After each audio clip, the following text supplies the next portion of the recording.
Dear viewers, hello and a very warm welcome.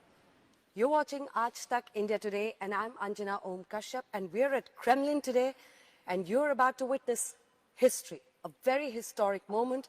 It is said that when two old friends meet, they have their private jokes. They have a lot of banter, they have a lot of fun and they have a bonhomie or camaraderie. But the others in the room might feel a little uncomfortable. And why do I say this? I say this because as the president of the Russian Federation, Vladimir Putin, meets Prime Minister Narendra Modi in New Delhi, the world will be watching very, very closely. Vladimir Putin is undoubtedly one of the most influential politicians of the world whose decisions don't just affect Russia, but numerous nations across the world. He is a very compelling and enigmatic figure on the world stage. It just doesn't get more exciting than this.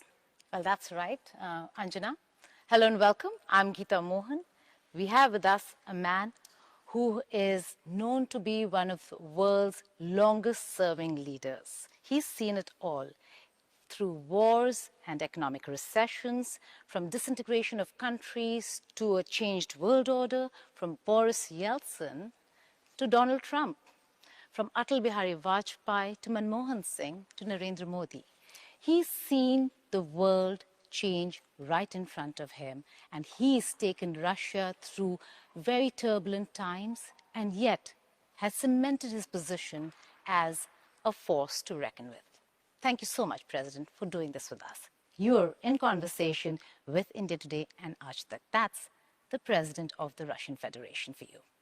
Thank you so much, sir, for joining us on our network. How are you doing? Надеюсь, что и вам.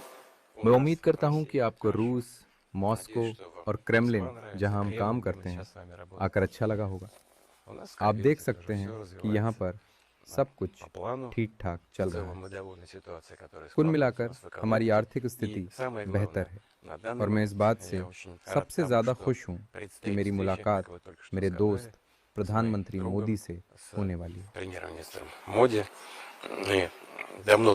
Bharat में इस मुलाकात को लेकर हम बहुत पहले ही सहमति जता चुके थे। हमारे बीच चर्चा करने को बहुत कुछ है क्योंकि भारत के साथ हमारे साझा सहयोग का विस्तार बहुत बड़ा है और मैं यहाँ हमारे संबंधों के इतिहास के बारे में तो बात ही नहीं कर रहा हूँ क्योंकि हमारे बीच रिश्तों का इतिहास सचमुच अनोखा है और जिस रास्ते पर भारत आज़ादी के बाद चला है 77 साल गुजर चुके हैं, जो कि इतिहास के हिसाब से एक छोटा अंतराल है, पर भारत ने इतने ही समय में बहुत प्रगति की। मैं इसके बारे में और बात करूंगा, मगर जब वर्तमान में हम खुद को देखते हैं तो इतना बदलाव नजर नहीं आता, पर जब हम पीछे मुड़कर देखते हैं तो हमें ये किसी बड़े चमत्कार से कम नहीं लगता। ये शायद कम लोगों को पता हो कि भारत में अब लोगों की जीवन प्रत्याशा पिछले 77 सालों में दोगुनी से ज्यादा हो चुकी है। हम इस बारे में बात करेंगे, पर यह कहना सही होगा कि भारत के साथ हमारे संबंध अब नए आयाम छू रहे हैं। We will talk about longevity in some time from now. मुझे बहुत खुशी है कि मुझे प्रधानमंत्री मोदी के साथ मुलाकात का मौका मिल रहा है और ये केवल व्यापार के लिए ही नहीं है। हमारी ये मुलाकात व्यक्तिगत स्तर पर भी बेहद अहम है। राष्ट्रपति पुतिन, मैं पहला सवाल इसी के साथ शुरुआत करना चाहती हूँ क्योंकि देखिए, आप भारत में प्रधानमंत्री नरेंद्र मोदी से मुलाकात करने वाले हैं। 7 दशकों की ये दोस्ती है।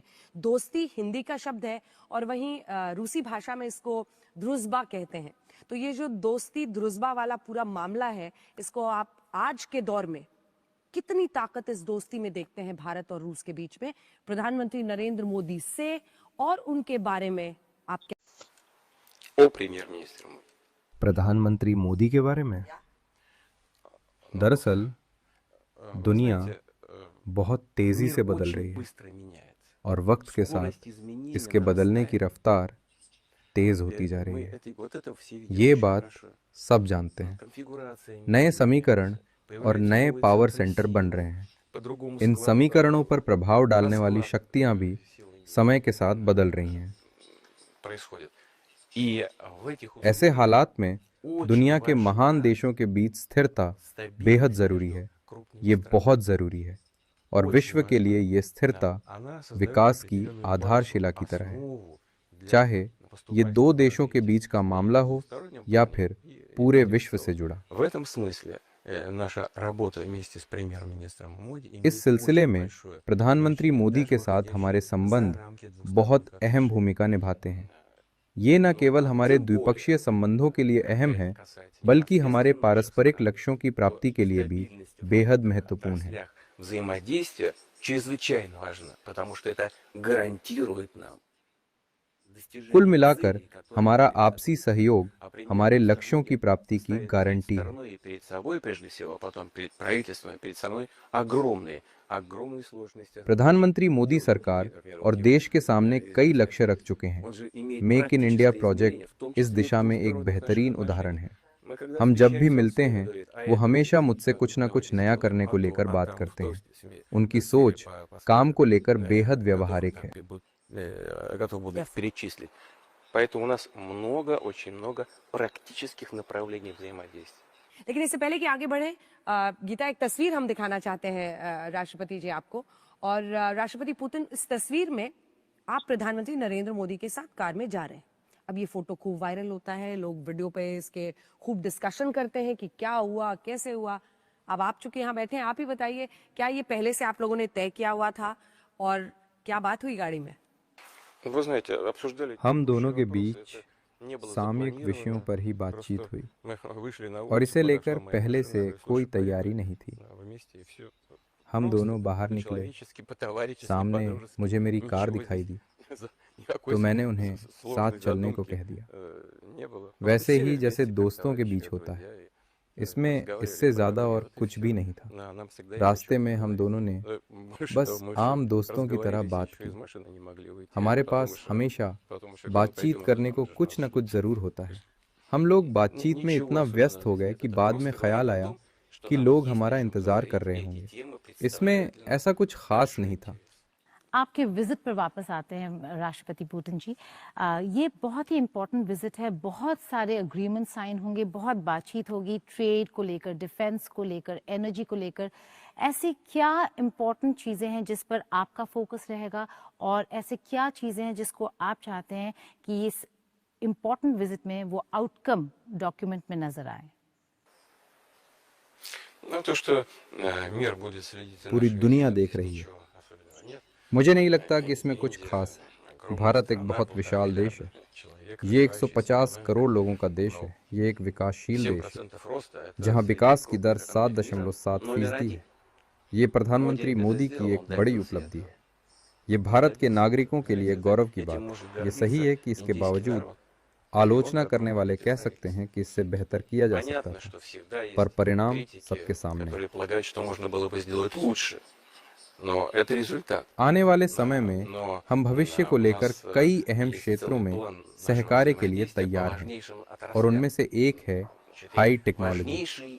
भारत और रूस स्पेस टेक्नोलॉजी, न्यूक्लियर टेक्नोलॉजी से लेकर शिप बिल्डिंग, एयरक्राफ्ट बिल्डिंग और भविष्य को ध्यान में रखते हुए कई महत्वपूर्ण क्षेत्रों में सहयोग कर रहे हैं। Кудам-Кулам один из лидеров таких крупных проектов. उदाहरण के तौर पर आर्टिफिशियल इंटेलिजेंस। हम इसे लेकर आगे और भी बात करेंगे, पर ये आज के दौर की वो टेक्नोलॉजी है जो आने वाला भविष्य तय करेगी। ये हमारी प्रगति को रफ्तार दे सकती है, पर यह भी सही है कि इसके साथ कई चुनौतियां भी हैं। हम प्रधानमंत्री मोदी के साथ मिलकर इन्हीं विषयों पर बात करेंगे और वो रास्ता चुनेंगे जो हमारे लिए इमर्ज्ड के समय में सबसे बेहतर हो। Вот обо всем об этом लेकिन कुछ तो अग्रीमेंट्स होंगे जिसके बारे में आप हमें बता सकते हैं। мы будем говорить, выбирая то, что मुझे शायद इस बारे में अभी कुछ कहना नहीं चाहिए, क्योंकि इसकी घोषणा हम साझा तौर पर मेरी भारत यात्रा के दौरान करेंगे। तभी इन समझौतों पर औपचारिक हस्ताक्षर भी किए जाएंगे। अगर व्यापार की बात करें तो भारत और रूस दोनों पर अंतर्राष्ट्रीय स्तर पर खासा दबाव है, खास तौर अगर तेल की बात की जाए तो। पश्चिम की ओर से पड़ रहे इस दबाव का सामना भारत нам और रूस представят मिलकर все कैसे कर подготовленные सकते हैं? документы, мы должны будем их окончательно утвердить. अच्छा चलिए ठीक है, अग्रीमेंट्स ना सही, जो अब ये विजिट हो रहा है ये बहुत सारे मुश्किलों में, बहुत सारे सैंक्शंस में घिरा हुआ विजिट है। आप भारत में होंगे और एक ऐसे वक्त पर जहां पर 25% एडिशनल टैरिफ्स लगा दिए हैं प्रेसिडेंट ट्रंप ने भारत पर, ये इस प्रेशर को भारत और रूस कैसे हैंडल? Дело в том, что आप जिस दबाव की बात कर रहे हैं वो दरअसल राजनीति का इस्तेमाल कर आर्थिक हितों को साधने की कोशिश है। दूसरे शब्दों में कहें तो भारत के साथ हमारे ऊर्जा सहयोग पर इस तरह के अल्पकालीन राजनीतिक दबाव का असर नहीं पड़ता। भारत के साथ हमारा ऊर्जा समझौता बहुत पुराना और भरोसे पर टिका है। इसका यूक्रेन में हुई घटनाओं से कोई संबंध नहीं है, बल्कि हमारी एक बड़ी तेल कंपनी ने भारत में एक तेल रिफाइनरी का अधिग्रहण किया है। ये किसी विदेशी कंपनी द्वारा भारतीय अर्थव्यवस्था में अब तक के सबसे बड़े निवेश में से एक है। यहाँ हमने 20 बिलियन यूएस डॉलर से ज्यादा का निवेश किया। हमारी कंपनी अपने साझेदारों के साथ इस रिफाइनरी पर सफलतापूर्वक काम कर रही है। भारत मौजूदा दौर में यूरोप के बाजारों में बड़े स्तर पर तेल सप्लाई कर पा रहा है क्योंकि वो हमसे सस्ती दरों पर तेल खरीद रहा है। लेकिन इसके पीछे हमारे दशकों पुराने संबंध हैं। अंतर्राष्ट्रीय स्तर पर यह बात बहुत से लोगों को चुभ रही है कि भारत रूस की मदद से तेल के बाजार का एक अग्रणी सप्लायर बन चुका है और इसीलिए वो भारत को नए नए राजनीतिक हथकंडों से परेशान कर रहे हैं, उसके विकास के रास्ते में रोड़े अटका रहे हैं। По этим направлениям. Искусственно, по политическим соображениям начали закрывать эти возможности. राष्ट्रपति पुतिन, रक्षा के क्षेत्र में आज भी भारत सबसे बड़ा खरीदार है रूस में, 38% के आसपास की हिस्सेदारी है। मेरा प्रश्न आपसे यह है कि एक तरफ सैंक्शंस लगाए गए हैं, प्रतिबंध लगाए गए हैं पश्चिमी देशों की तरफ से, दूसरी तरफ तेल खरीदने की वजह से भारत पर टैरिफ्स लगा दिए गए हैं इतने। ऐसे में क्या आपको लगता है कि इस दबाव का असर डिफेंस के क्षेत्र में, रक्षा के क्षेत्र में खरीद पर पड़ेगा? क्या आप पीछे हटेंगे या और जोर के साथ, जिसको कहते हैं पुश हार्डर, आप और जोर के साथ रक्षा क्षेत्र में आगे बढ़ेंगे?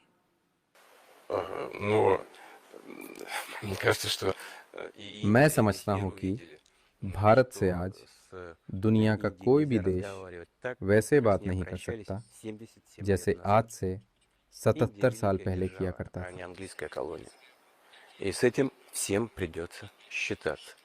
भारत आज एक शक्तिशाली देश है और वो पहले की तरह ब्रिटिश शासन के अधीन नहीं है और ये बात सभी को समझनी होगी। खासतौर से प्रधानमंत्री मोदी की अगुवाई में भारत अब विदेशी दबाव में नहीं आने वाला।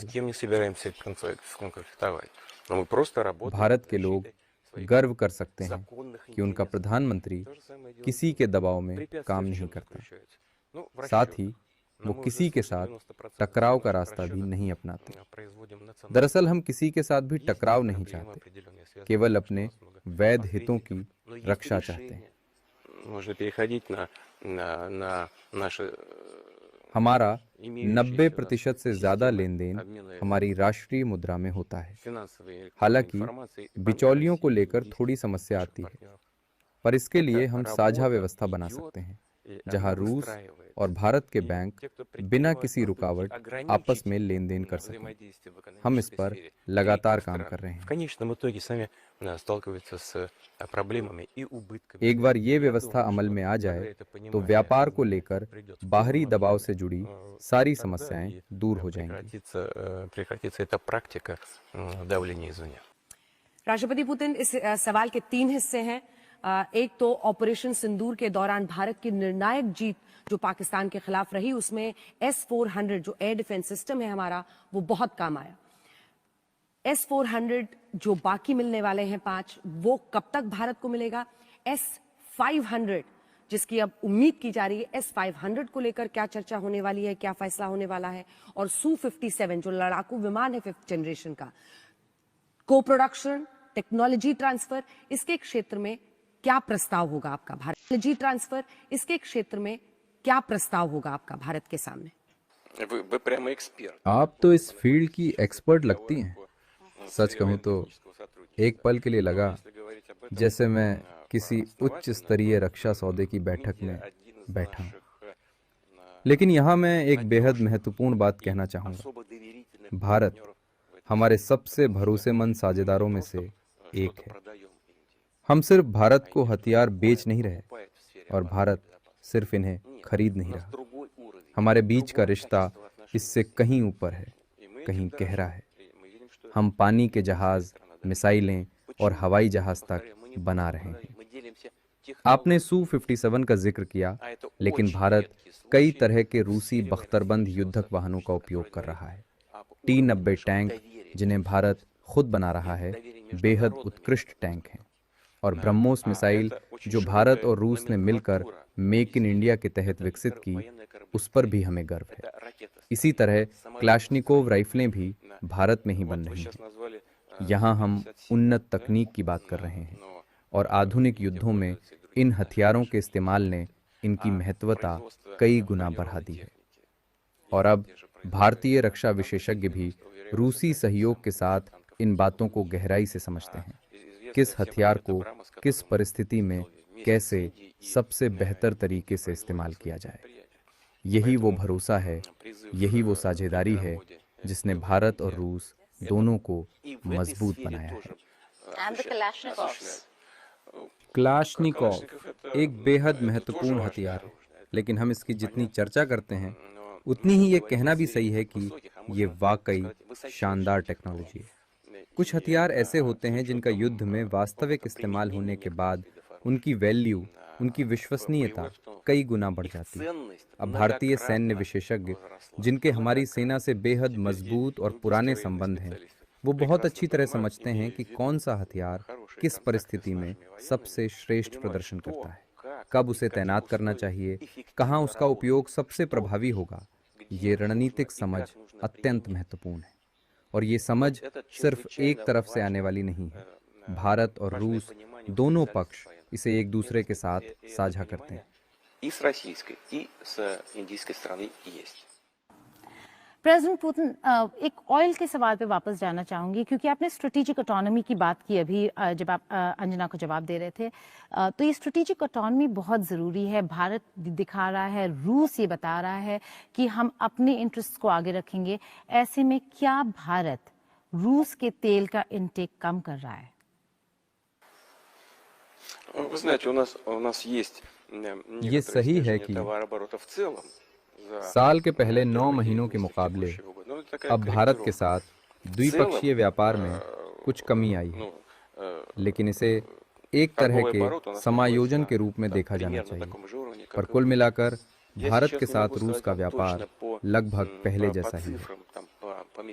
मैं इस समय महीने के हिसाब से सटीक आंकड़े नहीं दे सकता, पर रूस का भारत के साथ हाइड्रोकार्बन्स और तेल को लेकर व्यापार स्थायी रूप से जारी है। российской нефти в Индии идет абсолютно ритмично. Я знаю настроение. मैं इसे लेकर रूसी तेल कंपनियों और हितधारकों का मत अच्छी तरह जानता हूँ। वो मानते हैं कि उनके भारतीय साझेदार पूरी तरह से भरोसेमंद हैं। इस रिश्ते का एक और बहुत अहम जो एस्पेक्ट है वो न्यूक्लियर है। न्यूक्लियर कोऑपरेशन, रूस ऐसा देश रहा है जो सबसे आगे रहा है भारत के साथ न्यूक्लियर कोऑपरेशन के एग्रीमेंट साइन करने में या फिर फैसिलिटीज़ वहाँ पे प्लांट्स लगाने में। तो कोई इम्पोर्टेंट एग्रीमेंट, कोई इम्पोर्टेंट अनाउंसमेंट न्यूक्लियर फ्रंट पे हो सकता है? न्यूक्लियर अब बहुत ही सेंसिटिव मामला है अगर रूस की बात की जाए तो। हाँ, इसे लेकर हम ज़रूर घोषणा करने वाले हैं। ये सही है कि इस क्षेत्र में हम सबसे बड़े हितधारकों में से एक हैं। बल्कि हितधारक नहीं, हम परमाणु ऊर्जा प्लांट के क्षेत्र में आधुनिक और भरोसेमंद उपकरणों के दुनिया के सबसे बड़े निर्माता हैं। एक रूसी कंपनी ही इस क्षेत्र में दुनिया की सबसे अग्रणी कंपनी है। इस कंपनी अब तक विदेशों में 22 न्यूक्लियर रिएक्टर्स बना चुकी है और ये सभी बेहद उपयोगी साबित हुए हैं। Станция, известный объект, Кудам-Кулам, является одним из лидеров в этом отношении. कोई शक नहीं कि रूस दुनिया भर में छोटे न्यूक्लियर प्लांट्स बनाने में महारत रखता है। इनमें से कई रूस में पहले ही इस्तेमाल में हैं। Положительно. Есть новости, о которых вы сейчас спросили. А что, в чем они заключаются? Что это за новости? Но новости заключаются в अब том, बात что आती है Россия खबरों की जिनके बारे में आपने पूछा था। ये खबरें इस तथ्य पर आधारित हैं कि रूस शायद दुनिया का एकमात्र ऐसा देश है जिसके पास छोटे परमाणु बिजली संयंत्र बनाने की क्षमता भी है और उनका उपयोग का अनुभव भी। ये संयंत्र रूस में पहले से चल रहे हैं। इन्हें जमीन पर लगाया जा सकता है और समुद्र में तैरते हुए प्लांट के रूप में भी इस्तेमाल किया जा सकता है। ये एक बेहतरीन विकल्प है उन स्थानों के लिए जहां बड़ी बिजली परियोजनाएं बनाना मुश्किल होता है। बरसों लगने वाली ट्रांसमिशन लाइनों की जरूरत नहीं, कोई विशाल इंफ्रास्ट्रक्चर की बाधा नहीं। इन छोटे संयंत्रों को दूर दराज दुर्गम इलाकों में आसानी से स्थापित किया जा सकता है। А можно в каких-то труднодоступных регионах, в труднодоступных местах ставить небольшие атомные генерации. हम make in India, make with Russia की बात करते हैं प्रेसिडेंट पुतिन, लेकिन यहाँ पर इस कोलैबोरेशन, इस कोऑपरेशन को देखकर आपको क्या लगता है प्रेसिडेंट ट्रंप का रिएक्शन क्या होगा? Вы знаете, ни я, देखिए, ни премьер ना Моди, मैं, несмотря на то, что न प्रधानमंत्री मोदी некоторые давления со किसी стороны, के दबाव में आते никогда, हैं। я хочу это подчеркнуть, хочу, чтобы हालांकि मैं ये भी साफ कर दूं कि हम अपना साझा काम कभी भी किसी के विरुद्ध नहीं करते। राष्ट्रपति ट्रंप की अपनी नीतियां और अपने सरोकार हैं और हमारे अपने। हम किसी के खिलाफ नहीं हैं। रूस और भारत तो बस अपना साझा हित चाहते हैं। हम किसी को नुकसान पहुंचाना नहीं चाहते। मुझे लगता है हमारी इस नीति की देशों को सराहना करनी चाहिए। पर राष्ट्रपति पुतिन, दिलचस्प बात तो ये है ना कि अगर आप प्रेसिडेंट डोनाल्ड ट्रंप को देखें, उन्होंने यहां तक कह दिया था कि भारत तो कच्चा तेल खरीद रहा है रूस से और वही फंड कर रहा है इस पूरे युद्ध को। आप डोनाल्ड ट्रंप, राष्ट्रपति डोनाल्ड ट्रंप को, उनके व्यक्तित्व को कैसे समझाएंगे? मैं कभी अपने सहयोगियों का चरित्र चित्रण नहीं करता, उनका भी नहीं जिन्होंने मेरे साथ काम किया, और खास तौर पर राष्ट्राध्यक्षों का तो बिल्कुल नहीं। मेरे विचार में ये आकलन उस देश के नागरिकों को करना चाहिए जिन्होंने उन्हें वोट देकर सत्ता सौंपी। जहां तक भारत की ओर से रूस से ऊर्जा संसाधनों की खरीद की बात है, तो मैं साफ कर दूं कि अमेरिका अब भी अपने न्यूक्लियर पावर प्लांट्स के लिए हमसे परमाणु ऊर्जा की खरीद करता है। इनमें अमेरिका में चल रहे न्यूक्लियर पावर प्लांट्स के लिए यूरेनियम भी शामिल है। तो अगर अमेरिका खुद अपनी ऊर्जा ज़रूरतें रूस के जरिए पूरी करता है, तो फिर भारत की